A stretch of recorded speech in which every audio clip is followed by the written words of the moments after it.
But anyway,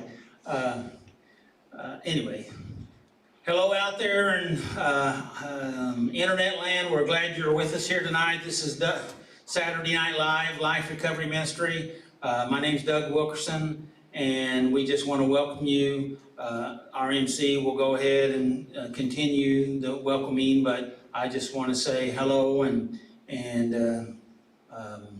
try to have I was hoping for a smooth takeoff here, but I'm not doing too well, am I, Renee? So, but anyway, I'm gonna start off with a quote. Okay, how about that? Everybody likes quotes? Yes. Okay. And how many of you realize that change is sometimes challenging? Yep. No, it's not. It's always challenging, right? Yep. Change is always challenging. Nobody likes change. Is that the truth? Right? Well, Mark Twain supposedly said this. He said, the only person who likes change is a wet baby. Yep. Yeah, all right. So change is good for us, even if you're a wet baby. Maybe you're not a wet baby, but change is good. That helps us. And so we're going to be talking about God's abundant pardon or acquittal. Can everybody say acquittal? We'll be talking about a little bit about that here a little bit later. And I'm going to, this was one of the statements in the book, and then I'm going to turn this over to Paul. And it's God not only forgives us, but also promises to satisfy the hunger we feel deep inside. And we're going to be trying to flush all of that out tonight. So anyway, all right. Welcome, Paul.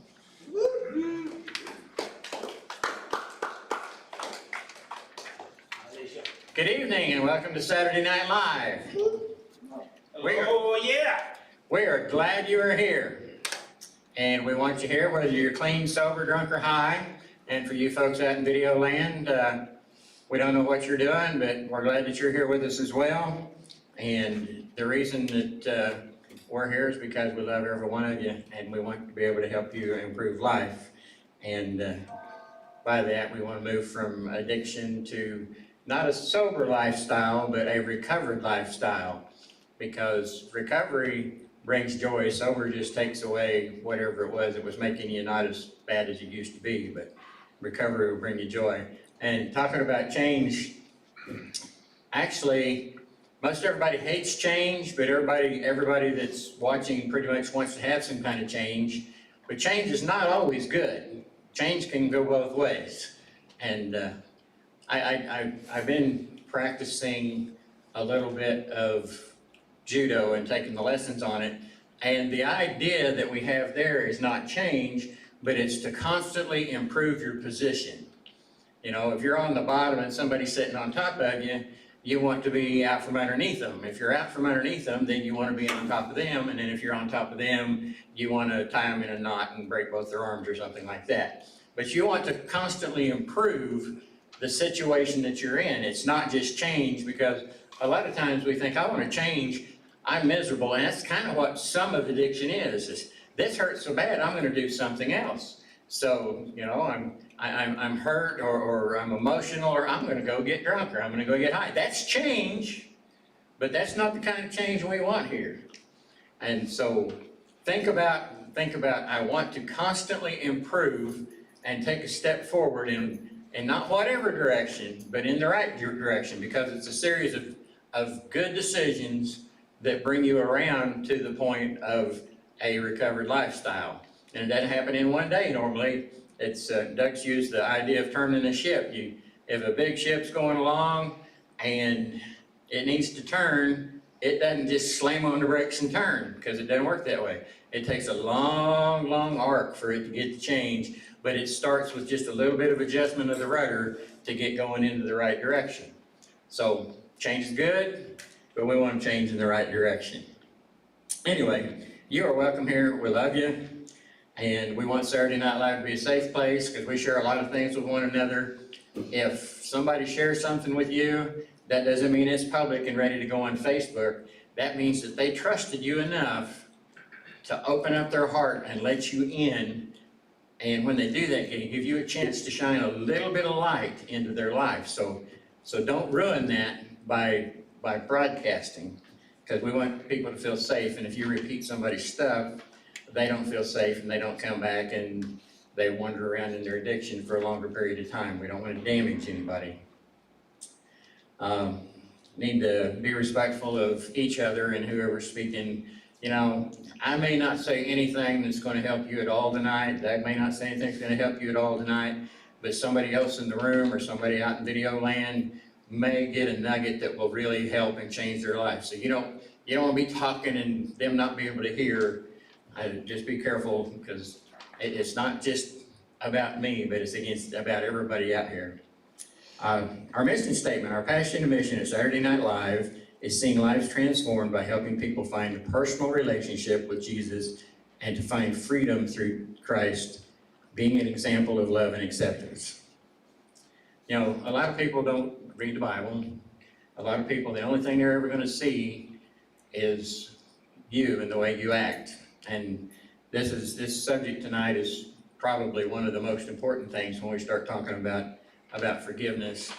You know, some people aren't going to know God will forgive them, but if you'll forgive them, that's a big deal. To be able to pull your deepest, darkest garbage out and give it to somebody, and them accept you, not your stuff, but just not to judge you. To be able to bring that garbage out and get it off their chest and let it shine in the light, because it was a great big monster in the dark, but when the light shines on it, it gets just so small. But you have to be a good example. You have to be somebody that they can tell the little thing, and if they trust you with that, it can get bigger and bigger. And so we want to be an example of love and acceptance to one another. Because to tell you honestly, that's why I'm here. I could not believe the first day when I came here and I came down those steps, and just to see so many people that were loving and caring and giving to one another and sharing their stuff and trusting each other. That's amazing, the atmosphere. And, you know, I've been here, I think, about 8 years now, and it hadn't changed. One of the coolest things that I see here is Doug, and I don't know that I've ever heard him shame anybody for anything, ever. It's just, that's not what we do. If you screw up really, really bad, it's going to be, well, what did you learn from that? You know, but let's use that for a springboard and go forward. So anyway, we're faith-based, and so we believe in Jesus and read the Bible and that kind of stuff. But if that's not your thing, if you believe there's no God, no whatever, that's okay. We still want you here. We're going to love you. We're going to accept you. And we're going to help you get your life changed, because that's what we're going to do. We hope you pick up a little Jesus along the way, but that's not a requirement, because we're here to love. We're not here, this isn't church, this is recovery. And it took me a little bit to figure that out. Doug had to explain that to me one time. And it was amazing to think that you don't have to do it my way. Wow, whoever thought it? You can do it more than one way. Anyway, so we love you a little bit. Doug's going to give us some good tools to work with, because he always does. He works really hard and puts in hours and hours to be able to prepare to do this. And you're going to get good stuff if you hang around. So we're going to get started. We're going to get started by reading the 12 steps. Everybody welcome John. Come on down, John.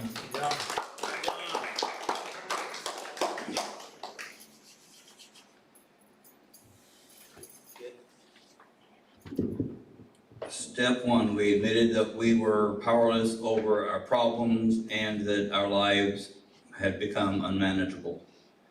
Step number two, we came to believe that a power greater than ourselves could restore us to sanity.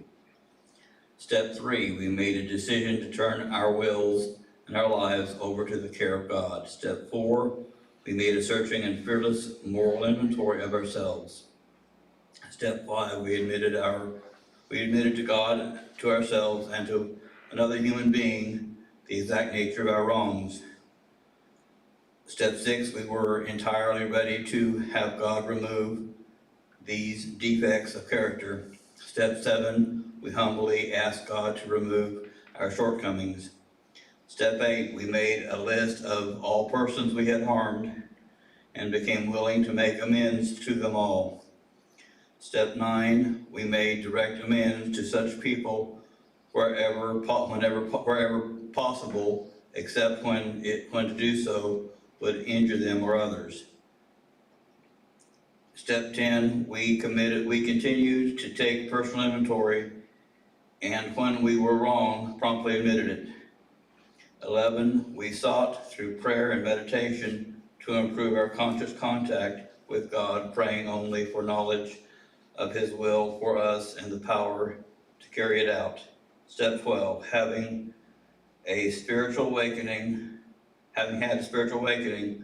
as a result of these steps, we tried to carry this message to others and to practice these principles in all our affairs. Thank you, John. Everybody give John another big hand. Thank you, John.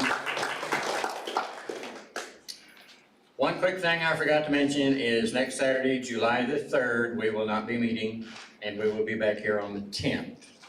And that's done. Moving on. Tommy's going to do the step for us tonight. Come on down, Tommy. All right, Tommy. Hello, everybody. Hello, Tommy. I'm going to start with the scripture. Isaiah 55, 1-9. This is out of the NLT. If anyone is thirsty, come and drink. Even if you have no money, come take your choice of wine or milk. It's all free. Why spend your money on food that does not give you strength? Why pay for food that does you no good? Listen to me and you will eat what is good. You will enjoy the finest food. Come to me with your ears wide open. Listen, and you will find life. I will make an everlasting covenant with you. I will give you all the unfailing love I promised to David. See how I used him to display my power among the peoples? I made him a leader among the nations. You also will command nations you do not know, and people unknown to you will come running to obey. Because I, the Lord, your God, the Holy One of Israel, have made you glorious. Seek the Lord while you can find him. Call on him now while he is near. Let the wicked change their ways and banish the very thought of doing wrong. Let them turn to the Lord, that he may have mercy on them. Yes, turn to our God, for he will forgive generously. My thoughts are nothing like your thoughts, says the Lord, and my ways are far beyond anything you could imagine. For just as the heavens are higher than the earth, so my ways are higher than your ways, and my thoughts are higher than your thoughts. Very true. God's abundant pardon. We were entirely ready to have God remove all these defects of character. People tell us to repent and stop thinking the way we do. Most of us would give anything to do this, if it were only that simple to stop our obsessive thoughts. When we are starving emotionally, it is almost impossible to stop thinking about what has fed that hunger. Even when we realize it doesn't satisfy, people don't seem to understand. They may quote a verse like, let the wicked change their ways and banish the very thought of doing wrong, Isaiah 55:7. But we think, how my thoughts seem to be out of my control. God does understand. He puts that verse into the larger context of dealing with the hunger within our soul. He said, why spend your money on food that does not give you strength? Why pay for food that does you no good? Listen to me, and you will eat what is good. You will enjoy the finest food. Come to me with your ears wide open. Listen, and you will find life. Let them turn to the Lord, that he may have mercy on them. Yes, turn to our God, for he will forgive generously. Isaiah 55:2-3 and 7. The word translated generously can be understood to mean in progressively increasing measure each time we come. We fight our addiction on two fronts, dealing with the hunger deep inside us and changing our thoughts of doing wrong. Neither battle is easily won. Each requires our daily readiness and willingness to allow God to satisfy our hunger and help us overcome our defects of character. I wrote this. Having had my old ways of thinking totally change has me thinking I kind of remember how I used to think, yet at the same time, since God has removed it, my new way of thinking does not really remember it. Yet I do know it led me into some dark situations, and I'm grateful for who I am today. When my focus was mainly on my addiction, my thoughts were not healthy, and it infected my life and relationships with other humans and God, because I was only seeking the pleasure of feeding my addiction. Having that removed from my thinking, I am now able to help myself and others. There is still hurts in my life, though through getting to know God and working the steps, I have tools that I can rely on. So when a situation arises that in the past I would slip off into wrong thinking, I am better prepared for the battle. Not saying I think the right things always. I can catch myself. I used to hunger and think of drugs constantly. Now I hunger and think of things like, how can I make that Chinese food myself? And I learn how. Not having my thinking constantly on my addictions, my life has become better, and I thank God for his abundant pardon. Thank you. Good, Tommy. Thank you, Tommy. Everybody give Tommy another big hand.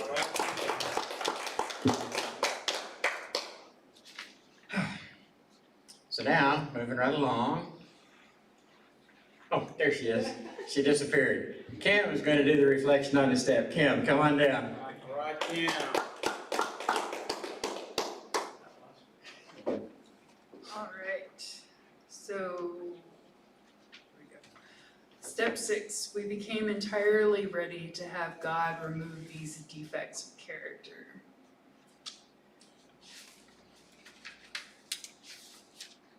And the step guide, I highly recommend it because it helps you work the steps.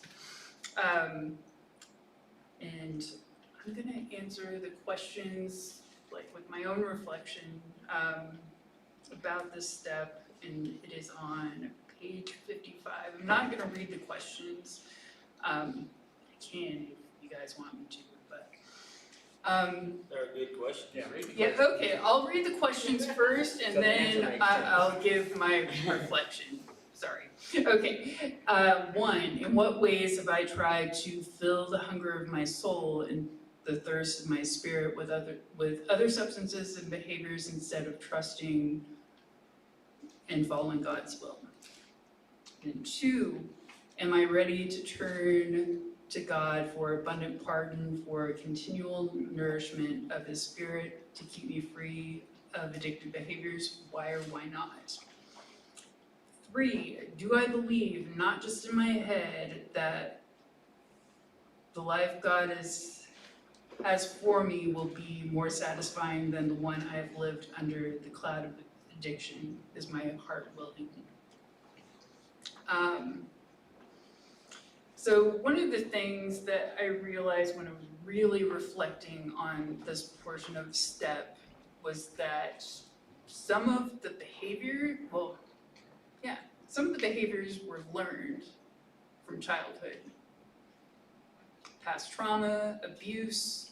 I learned if I don't do X, Y, and Z, this won't happen. But then another part of me, and this is the hunger, wanting to feel loved, accepted, worthy. If I did X, Y, Z, this will happen. And that hole didn't feel like it was filled as a child. Then during my adolescent years, I started acting out, using drugs and alcohol. They didn't give me those feelings of being loved and accepted and worthy, but I numbed out and I didn't care. And then whenever I got to the place where I got clean, decided not to use, then came the behaviors. Anger, control freakinism. I like that word. Yeah, it is a word, I just made it up. Codependency, allowing anxiety to run my life, allowing fear to run my life, pride, all of those things, and all those things were forms of manipulation. Doug talks about that. Anyways,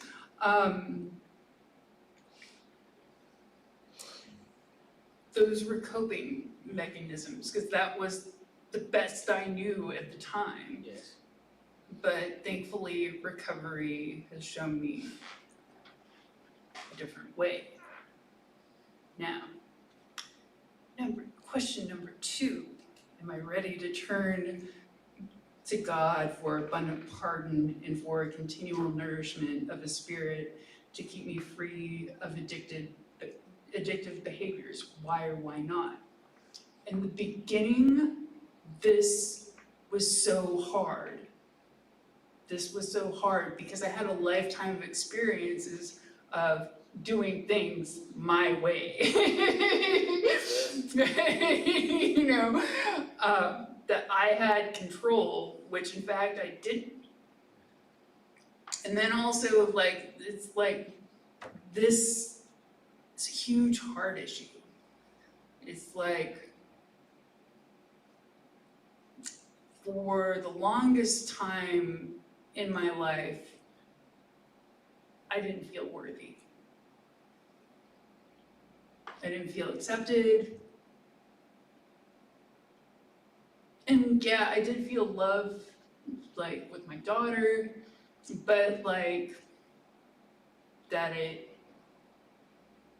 other people loved me and that God loved me. The truth is, I didn't know I was gonna get all teary. Sorry. But the truth is, and one of the things that like the perfectionism seeking behaviors, also one of the behaviors that I like, it's gotta be perfect, it's gotta be just right. That I had to, that, you know, like when I was a kid, and I'm not knocking church, just for the record, but this is just my perception, my perspective at the time, was that you had to do things in order to get,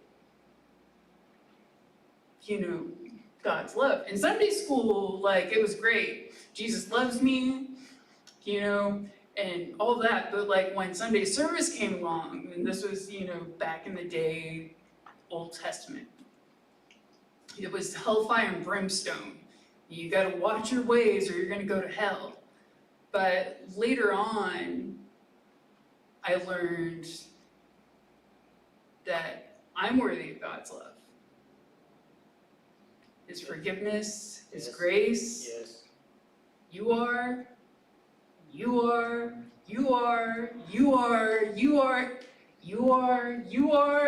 are. We're all worthy. We don't have to do anything. Like, the thing that we have is being ready and willing. And willing, I think, is the key word. To be open and to accept His grace, His pardon, His forgiveness. Third question. Do I believe, not just in my head, that God has for me, do I believe, not just in my head, that God has for me will be more the life that God has for me will be more satisfying than the one that I have lived under the cloud of addiction? Is my heart willing? Yes, but I'm also gonna give a disclaimer. Because nothing is ever black and white with me. Although I'd like it to be, but you know, it doesn't work that way. You know, there's times that like, sometimes I do slip into those behaviors. Control, perfectionism, workaholism. Most days, yes. I do. But, there's times when I'm struggling, because they still happen. That's life. It is what it is. Yeah,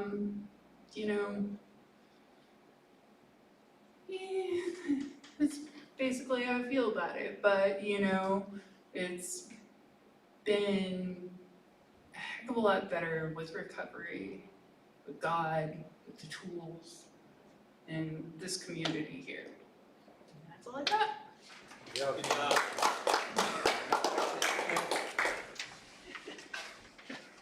I made a conscious decision to leave her alone tonight. Okay. Thank you for your mercy.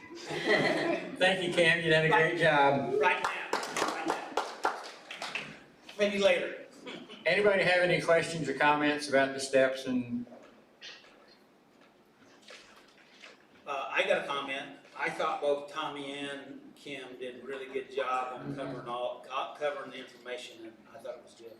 Yes, and we learned a new word. Oh, hang on. Yes. I like what Kim was saying about behaviors, and that's exactly what needs to change after you get clean.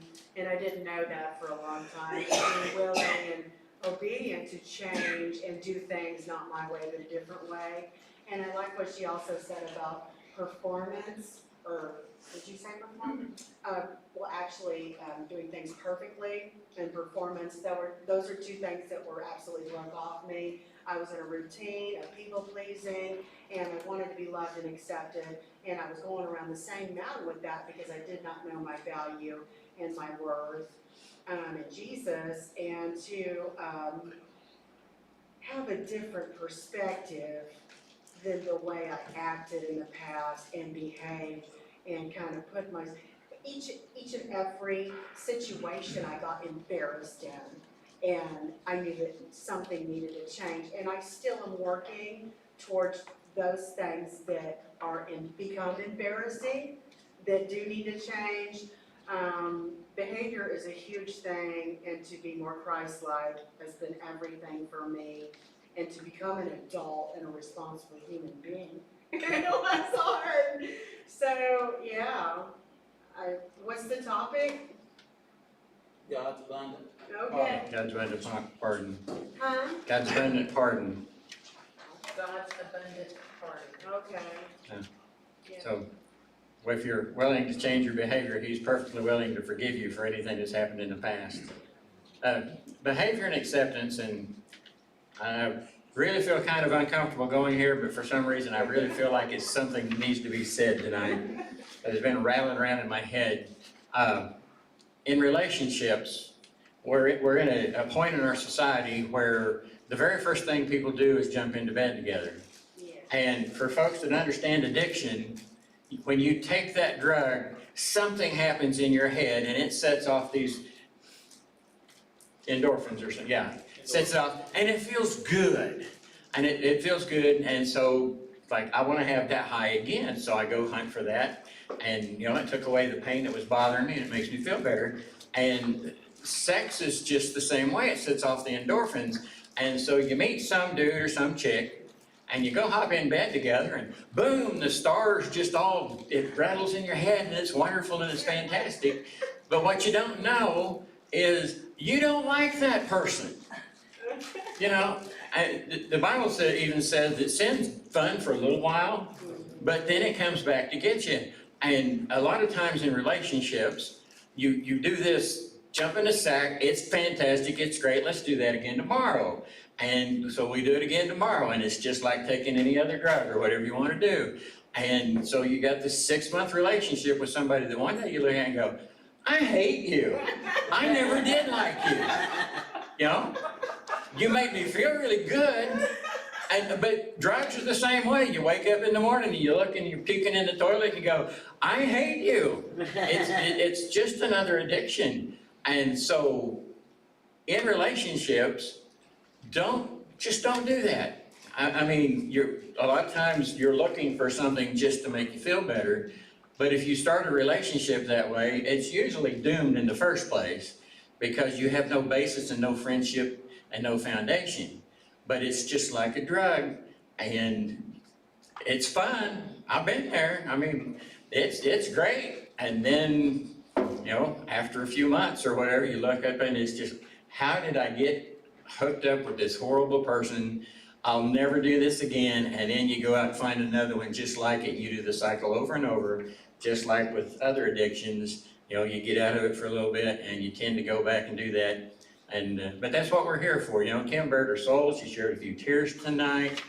And we learn, we get good tools and valuable information. And this has just been a great program. Y'all that are watching, come live on the 10th. And you'll see that I'm really telling the truth. You're beloved and accepted in this group here. And you can tell us just about anything. You can tell us anything. We're not going to judge you, because that's just not what we do here. We help people get out of addiction, go to recovery, and improve life. So now it's Doug time. Doug, come on down. I'm gonna sit in my stool, how about that? Is this good?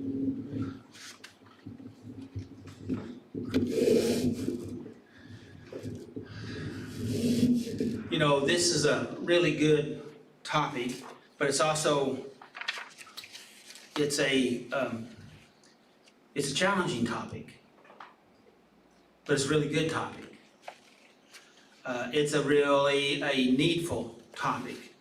I said earlier, out of our life recovery workbook and Bible, the title that Tommy picked out was going in the area of God's abundant pardon, and then I put on there, or acquittal, which you look up pardon and you'll get the word acquittal if you use the source. And so it's instead of going the way I had this laid out, let's just go this way. When you think of pardon, what's your definition of pardon? Complete forgiveness. Complete forgiveness, good. Justified. Second chance. A second chance. Anybody else? Manners and values. Say it again. Manners and values. Manners and values, okay. Not guilty. Not guilty. Explain the difference between guilt and shame. Okay, I will. Expunged. Expunged. Oh, I like that. Expunged. Okay. Not even on the record anymore. Yeah, Gandhi. Kim, you said something? Excused. Excused? Well, Not as in excuses, but, Set free, released. yeah, yeah. free, released, but it's more than just released. Depends on what the rest of that sentence is, because you can be released from jail, but you're not acquitted, okay, right? Yeah, and so let me just jump down here and read what the dictionary had to say here. And it is a pardon. It is to release a person from punishment or disfavor for wrongdoing or a fault. A convicted criminal, that part I found very interesting. A convicted criminal. You realize we're all convicted criminals? Are we not convicted criminals? And see, we know that. We know that consciously and unconsciously. And that's some of our self-esteem, self-image, self-love, self-acceptance, being able to live in that area of not feeling shame, you want me to talk about, and so we shame. I'm just going to go ahead and hit this right now. Is that all right? Shame. The definition of shame is well, we have to start off with being guilty. Guilty is that I made a mistake or I've done something wrong, right? The deed that I've done was not right, all right? I'm guilty of that. Shame is not that what I did was wrong, that I am wrong. I am wrong. And it's not just what I did was wrong. Yeah, I did this wrong, so that means I'm bad, right? That's what shaming is. When you, I know this may be kind of harsh to some around here, out there. You know, if you turn to a child and they, my granddaughter was here and we were working on BBS yesterday, and she came up and apologized, and I didn't know what she was apologizing for, and I asked later what she did, and evidently I had a drink and she had knocked it over and she apologized for it. But if I would have said, that's a bad thing you did and you're a bad kid, that would have been shaming her. Yep. Of course, I didn't do that, I didn't know what she did, and I don't think I would ever do that. And so, yes, she needs to be careful. She spilled several drinks yesterday from what I know, but she's very active. She's 3, okay? She's very sharp though, and but the idea is, yes, you know, she made a mistake. The mistake was a mistake. But that didn't mean that she's bad. Okay? We have to divide that. Trouble is, we don't divide that. We say, I'm bad. I did bad stuff. I did this, I did that. They said I did this. They think I did this, so therefore I'm bad. That's shaming ourselves. Why do we shame ourselves? We shouldn't. So, and that goes right into the topic of being pardoned. We have been pardoned, okay? We have been acquitted. Let me read the definition of acquitted. Well, I had one more definition of pardon, and it says to allow, and I didn't get finished with that, with the one I was reading. Let me back up and say a fault. A convicted criminal who was pardoned by the governor, okay? So a convicted criminal that was pardoned, okay? All right, and we're all convicted criminals. Number 2, to allow allow an offense or fault to pass without punishment or disfavor.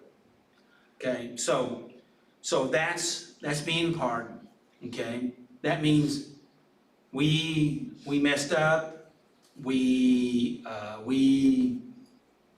did something bad, we did something that we knew that we wasn't supposed to do. You knew that you wasn't supposed to do it before you did it. Now, sometimes we feel guilty and shameful for things that we did that was done to us, right? And so then we take on guilt and shame because of that, and that's not appropriate. But a lot of us still do that. It's a natural reaction because as a child, we think we control the entire world, that everything revolves around us, because basically that's kind of how we start to grow up. So then we think if something's wrong, it must be my fault, right? Just because those adults did all that and I didn't know what was going on, but somehow I was in the middle of that, that doesn't mean that I made it all happen. I was the innocent. Is that delicately communicated enough? Okay, all right, so, and we need to accept that. We need to see that. We need to understand that. And even though we are guiltifying or shaming or damning ourselves for stuff, doesn't mean that that's correct. So, Well, we can say, but you've been forgiven. Well, you didn't even do anything to be forgiven for except for judging yourself. What do you think about that one? Okay, so, acquittal. Acquittal is not guilty, like Paul said, not guilty. You've gone through, let's say you go through a legal trial and they find you not guilty. You're not guilty. And the rest of the story is, then that the prosecutor is not able to bring those same charges up again because you've been found not guilty. I'm letting that kind of settle a little bit. All right? Judgment that a person is not guilty of the crime with which the person had been charged. Now, in the legal situation, maybe they didn't have enough evidence to verify or prove to a reasonable doubt that you did the crime. And so therefore, then they find you not guilty. Now, God has acquitted us. Now, sometimes in the legal system, you're still guilty even though they find you not guilty, right? Isn't that true? Right? But the rest of the story here is we are guilty, okay?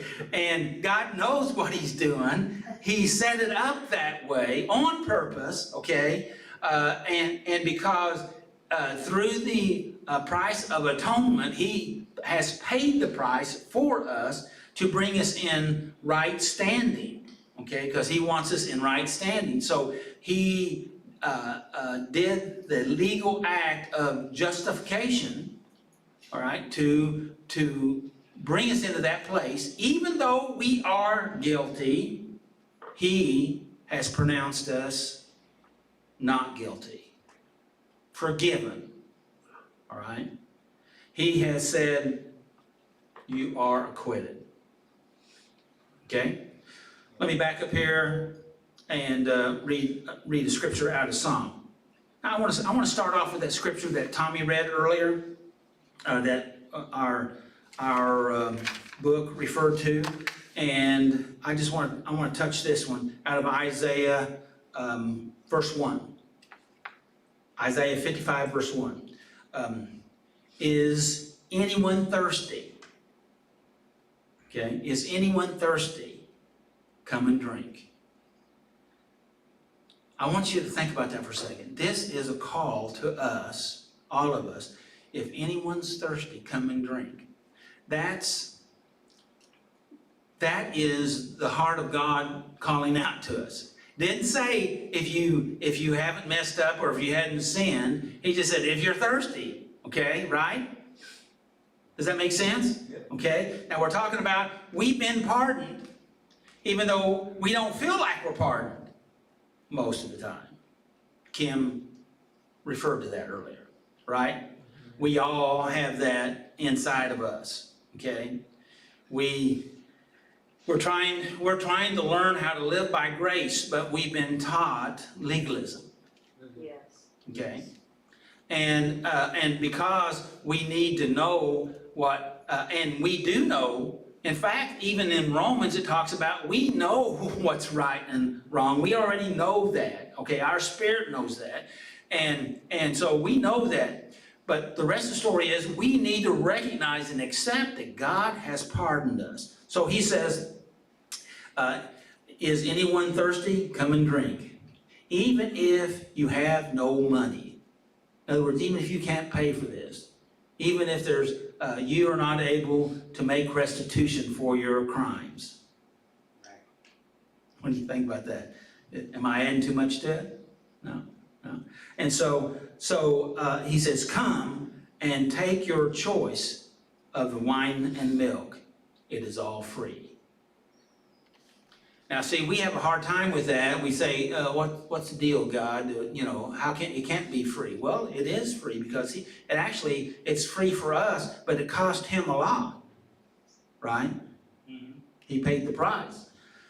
And it's a great deal for us. All we have to do is be willing to accept it. Then we go down to these scriptures, what Tommy read earlier, that in the larger context of the scriptures, sometimes the scripture that people have used to beat us over the head sometimes, okay? You sinners, turn from your wicked ways, the idea here is that, hey, come, drink, try it out. It's free. It doesn't cost you anything. I've already paid for it. It's paid for. It's yours. You can have it. Okay? You don't have to have money. Okay? You don't have to do anything for it. Why? He went on here in verse 2. I keep deviating from this is a whole new plan. So he says, why do you spend money on food that doesn't give you any strength? In other words, we can apply this to substance abuse and addictive behaviors.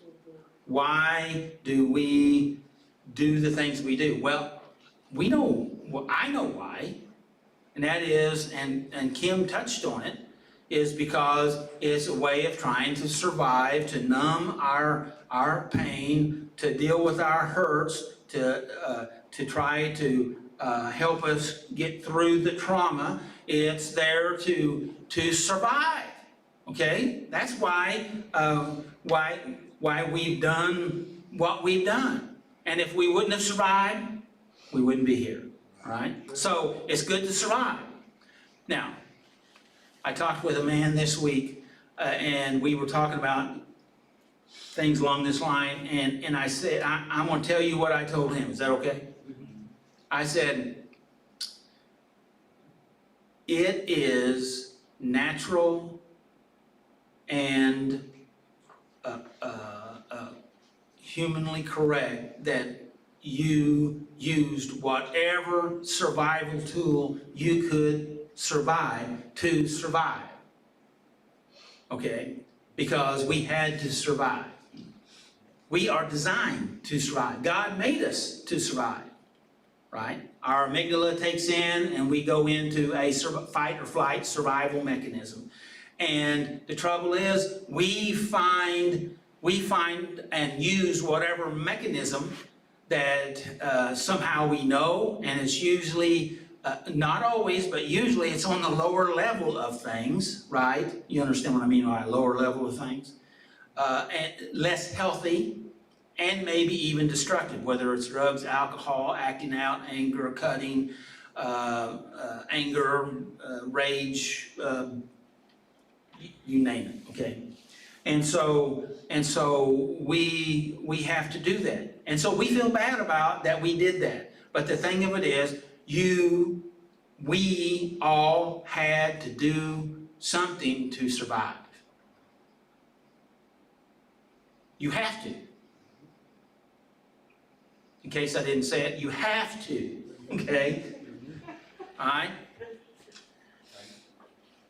And so we did. And now, we only were operating with, listen, this is really important, we only operated with the information that we had at the time. Okay? We didn't know everything we know right now. Right? But yet you judge yourself on today's knowledge about past actions. Now, what would you call that? You're not going to say? Judging yourself on by present information on past actions. What would you call that? Oh, come on. How about stupid? How about that? How about just plain old stupid? And we've all been stupid, right? Void of the facts, okay? And so here we are. So what we're doing, so now the problem is, now we know more, but we can't do more. Sounds like Apostle Paul in chapter 7, right? Oh man that I am, what would deliver me from this, right, there's another adjective in there, but I can't seem to grab it right now, but this body of death. And so, and you know, that I would do, I don't do, and that I do, I don't want to do. Wretched, there you go. Oh, boy. I knew the sound was in there, but I just couldn't grab a hold of it. I have total recall, it's just not all instant. And so anyway, so here we are, we're in that place. And we have been, let's go back to the topic, God has given us abundant. That means more than we could ever need. Much more, many more. I looked up abundant too. It said much, many, let's see what else it say. Free, let's see, here it is. To be or become much, many, or great part. Much. To be free. He's freed us. So he recognizes where we're at. He paid the price for us and he invites us in. And yes, he does say, if you can change your thoughts, and if you can begin to change your ways. Yes, Kim, I agree with you. We sometimes we fall back into our old mechanisms. Why? Because we learn them first, and they are deeply ingrained, and I don't care what anybody else says, they're always going to be there.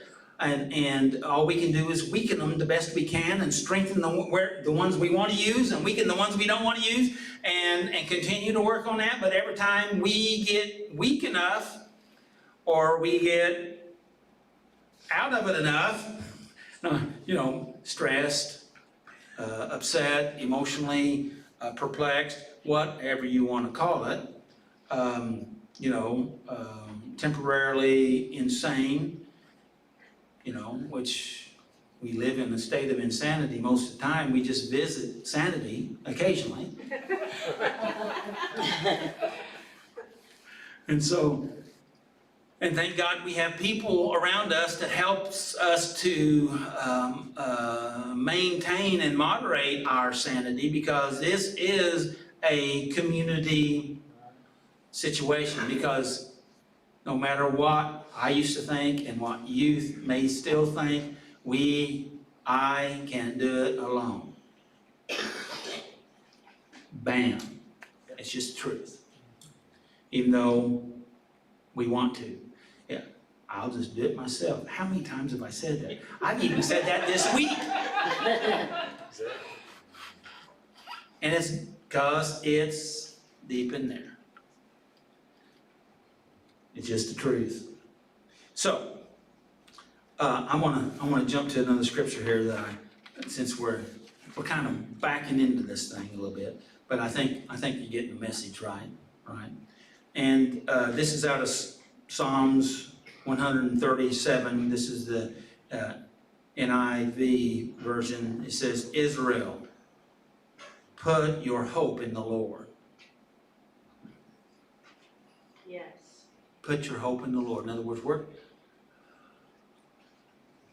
hope is so big.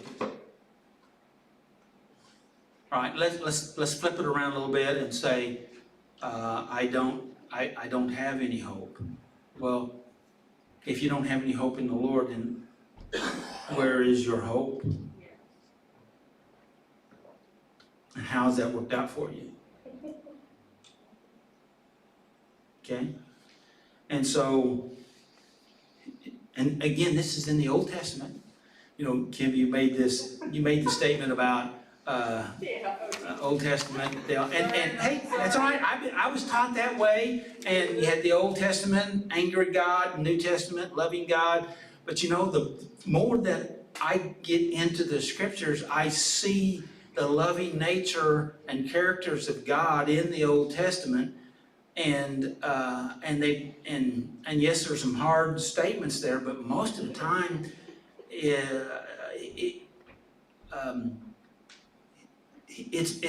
it's reasonably balanced, and that we can understand his true character instead of just recognizing the wrath of God and that he's always mean. Well, he says, if you're thirsty, come and drink. It's free. Come on. I paid for it.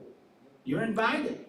I just want You follow what I'm saying? It's there over and over. And here we're in Psalms 137, it says, put your hope in the Lord, for with the Lord is unfailing love, and with him is full redemption. Amen. Unfailing love. That's hard to, I don't know about you guys, but for me, that's hard to just get your mind totally wrapped around that.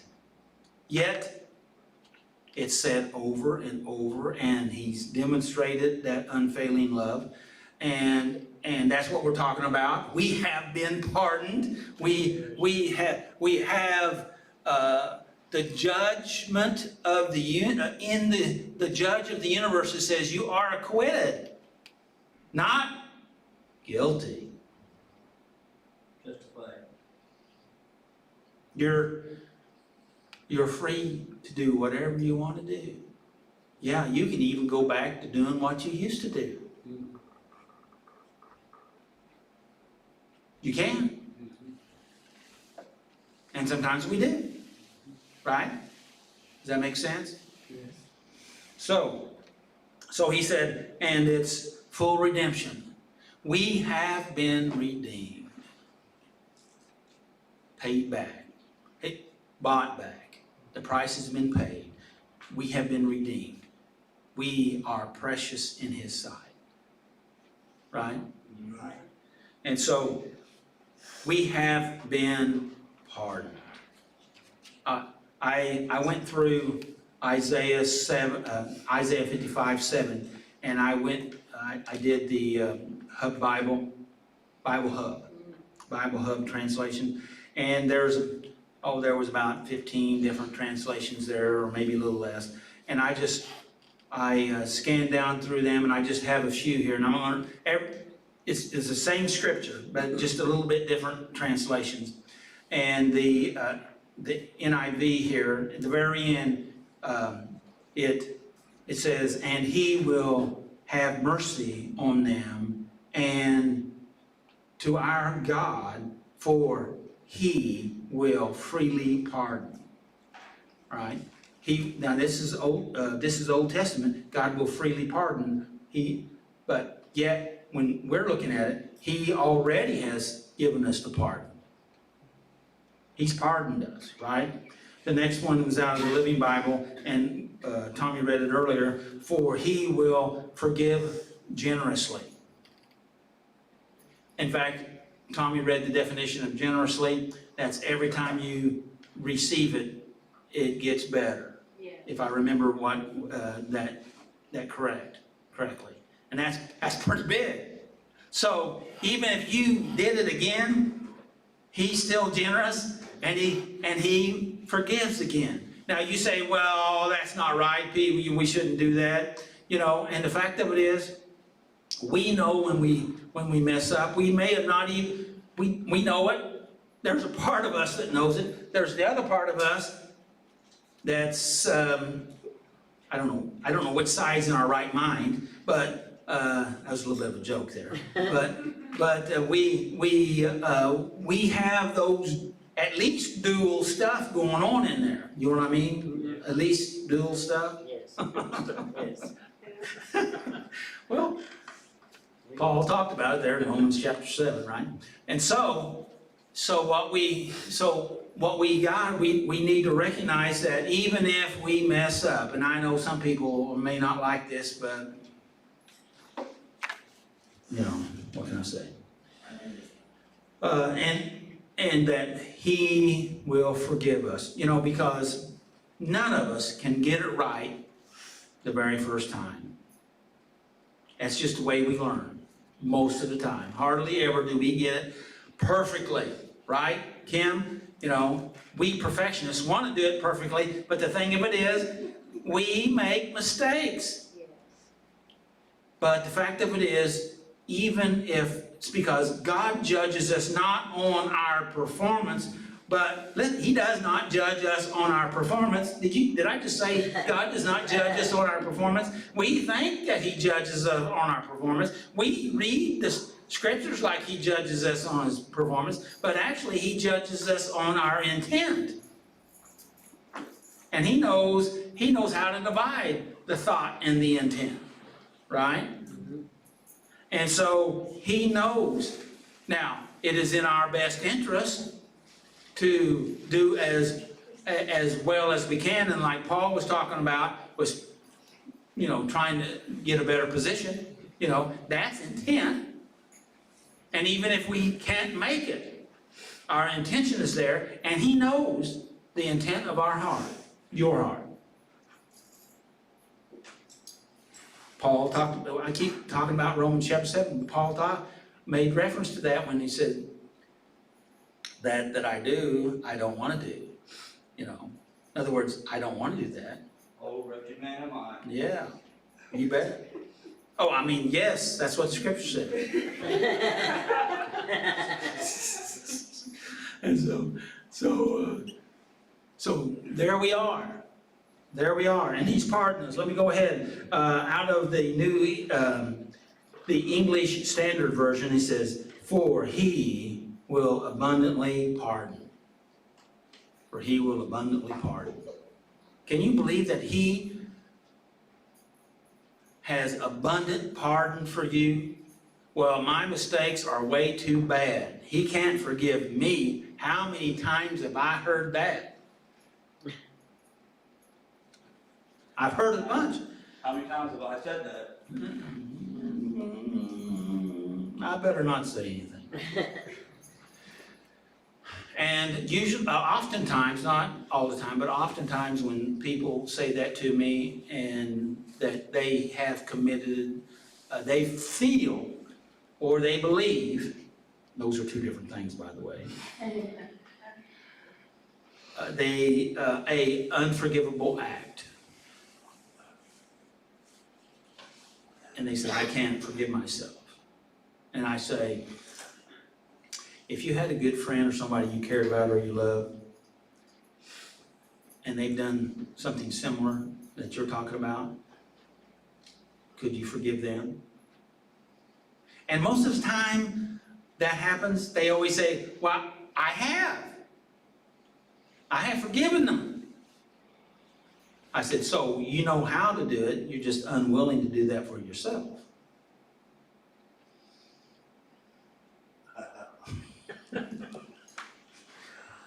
Right? Right? Yeah, it's a hard hit, but it's still the truth, right? And if we can forgive others for that thing that you say that's unforgivable, which then that means it's not really unforgivable because you can forgive it, but you say you just can't forgive you, then who do you think you are? We're beating ourselves up. Yeah. Yes, Renee. We think that we're God, right? Or no, we're not God, we just act like God. Or we're God's boss and we can't forgive us, even though he can, we're not going to. Right. Yep. So, he has given us, I know I'm going over this, but I want it to ring in your ears. For he will abundantly pardon. The New King James, everybody, King James, New King James, some people are really they're stuck on have to do the King James. And he says, and to our God, for he will abundantly pardon. So that's right out of the New King James. He will abundantly pardon. He has given us pardon. He says, the pardon is, you're acquitted. You are not guilty. I have paid the price. I find no guile in you. You are free. Now the trouble is, we just have to believe it and accept it. And then walk it out. And, I say this, we have to practice what we want to have manifested in our life. We have to say, this is the truth, and I'm gonna act like I believe the truth. Because I do want to believe this truth because it is the truth, so I am going to perform and act out this truth. Got a question, I wrote this question down here somewhere, I think that's right here. It said, how do you reset a lie or a false belief? How do you reset a lie or a false belief? How do you change it? You renew your mind. You renew it with the truth. That's only part of it though. Then you have to implement it, apply it, walk it out, work it into your life. Right? Just like we were talking about on pardon, we have bought into a lie, and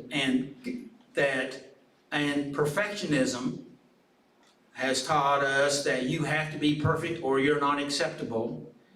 That is the biggest lie that there ever was. Because there's nobody that's perfect. Well, Jesus was perfect. Uh-oh.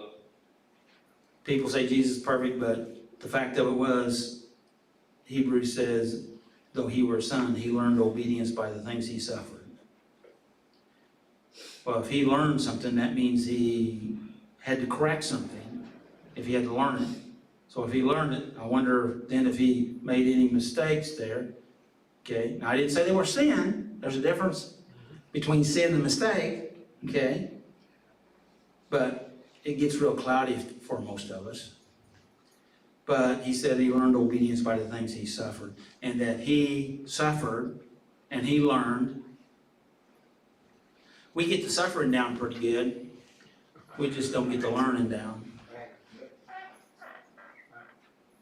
Oh, me. What do you think about that? Any comments on that? Sounds awesome. Yeah. So we are free. You are free. You are free. You're even free to do wrong things if you want to do wrong things. But how's that going to work out for you? And the fact of it is, we have been, because of our earlier set points, we have those things pushing us around. And you did a great job on talking about that, Kim. That there, even though I know I don't want to do that, but yet I still do that. And the rest of the story is, don't shame yourself for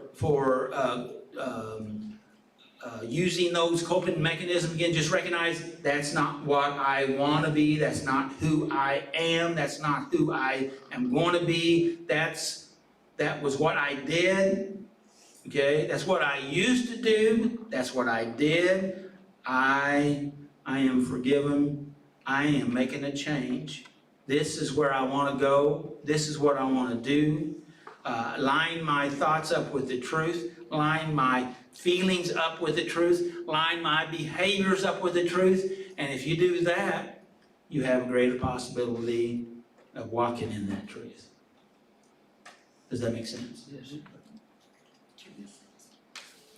And so, there's a lot of this that I didn't get into, but I think I've established the point, right? Oh, let me read some other quotes that I have down here in closing. How about that?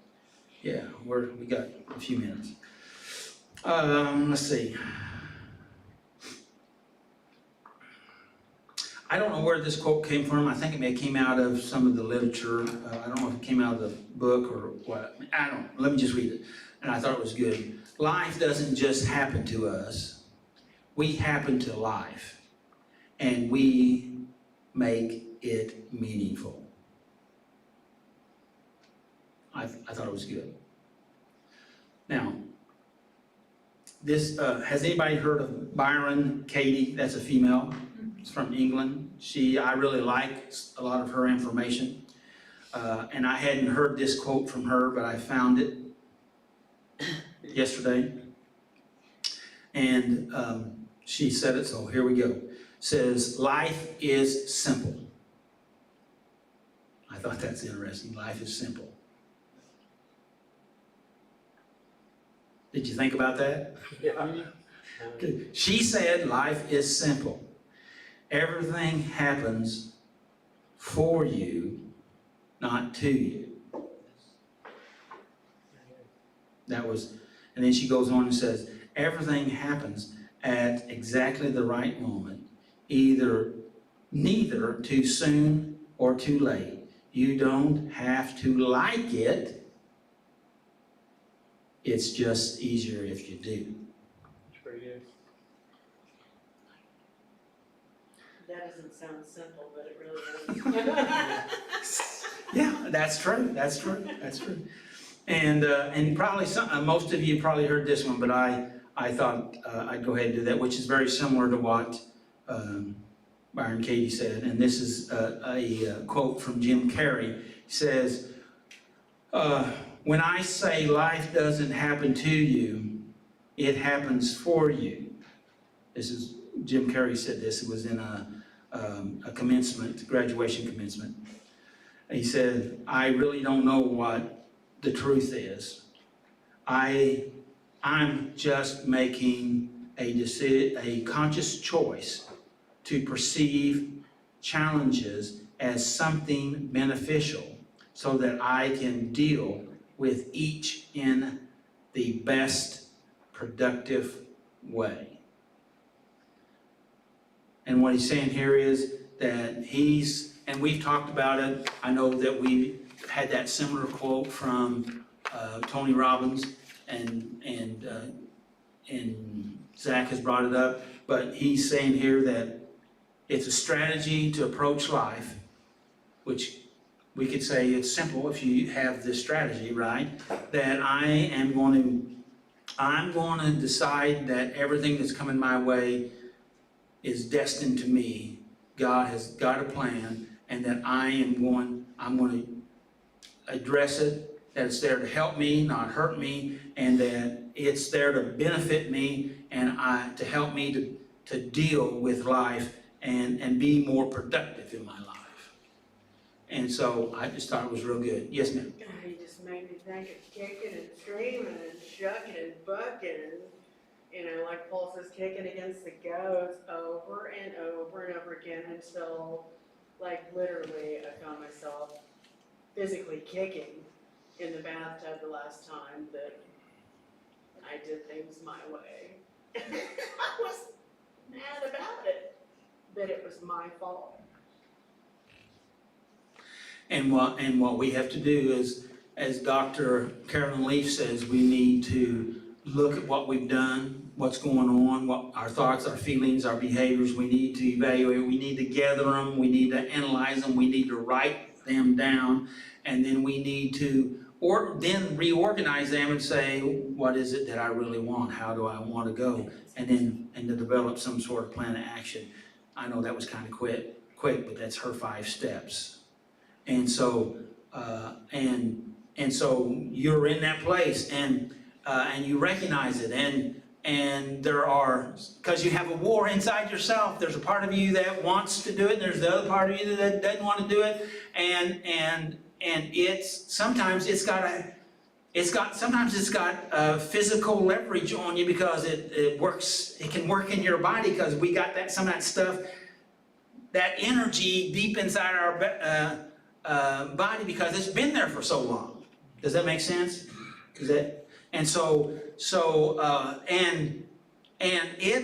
You've got to deal with that. We're going to use that same word again. You got to use that energy or that body memory or whatever you want to call it. You have to recognize it and you have to process it, which means letting it go, dealing with it. And oftentimes we want to hold on to that stuff because it's been with us for so long. We think it's part of us. Well, just like you've heard me say, I remember driving down the road and I said, God, just rip it out on me, because I just saw him just ripping the inside of it. My next thought was, well, if he rips it out, there's nothing left, so don't do that. And then I thought, No, go ahead and do it.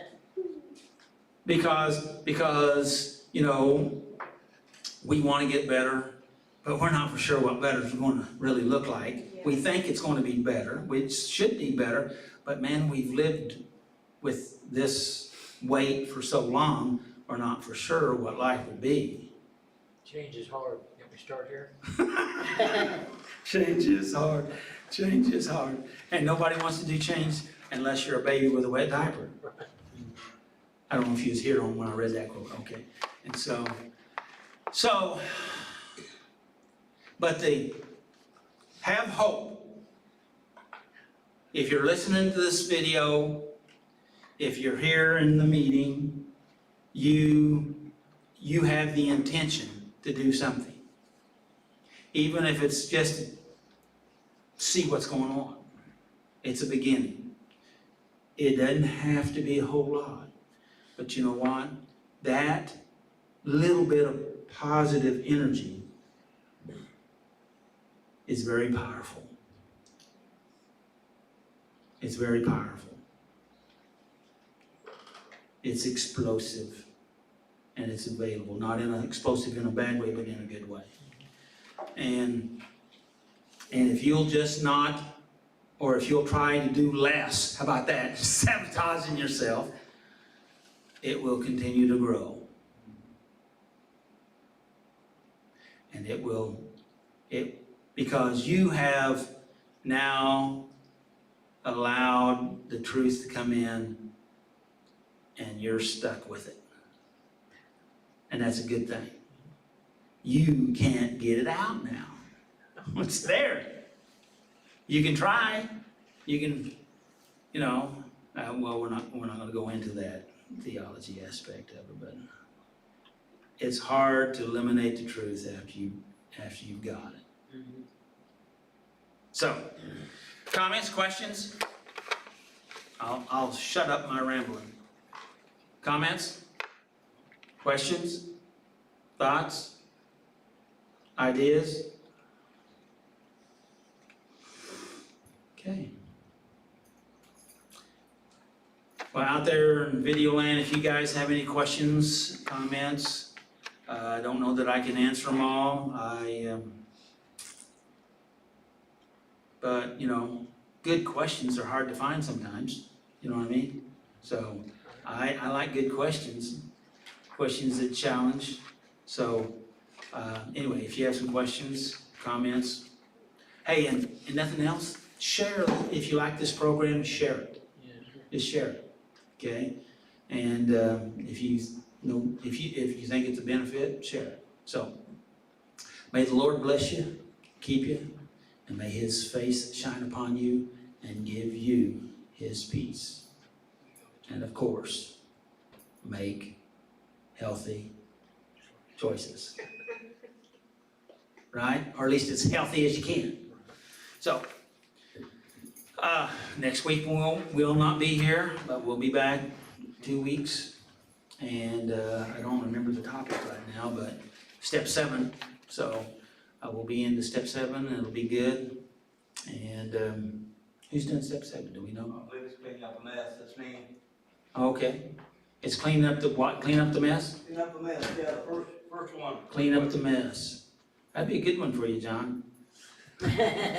John cleans up a lot of messes around here. So. All right. Hey, thanks everybody, and see if we can get this shut off. Talk to you later. But let's go, that's all, folks. We've been in last year and a half.